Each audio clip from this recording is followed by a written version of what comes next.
दूसरों की गिनाह गिनती रहने से बंदा खुद पारसा नहीं बन जाता। नशा किसी भी चीज का हो इंसान को गुलाम बना देता है।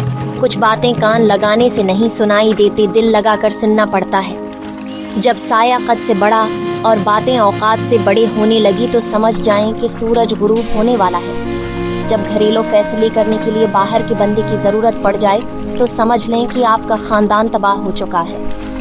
कुदरत ने दिमाग को दिल से ऊंची जगह रखा ही है, इसलिए जज्बात को हर हालत में अक्ल की ताबा रखना चाहिए। जो कहते हैं कि पीछे मड़कर नहीं देखना चाहिए, गलत कहते हैं। बार बार देखना चाहिए कि अपनी औकात याद रही। खुद से कमज़ोर लोगों की इज्जत करना शुरू कर तो अल्लाह ताला ताकूत लोगों से तुम्हारी इज्जत करवाना शुरू कर देगा। दिखावे की खूबियाँ खामियों से भी बदतर होती हैं, और सबसे बड़ी खूबी यह है कि आप अपनी खामियों से आगाह हैं। दुनिया में सबसे गलीज और सबसे भयानक आवाज़ इस औलाद की है जो बदलिहाजी और चेख कर कर वालिदैन से बात करता है।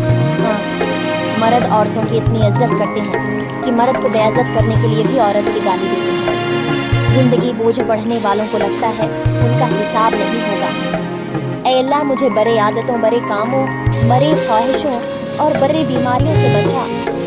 मैंने बहुत कुछ सीखा या किताबों ने भी रहनुमाई के लेकर इंसानी रवियों ने जो सबक दिया, न तो जिंदगी के जेब पर और ना है किताब की किसी सफ़े का तहरीर था।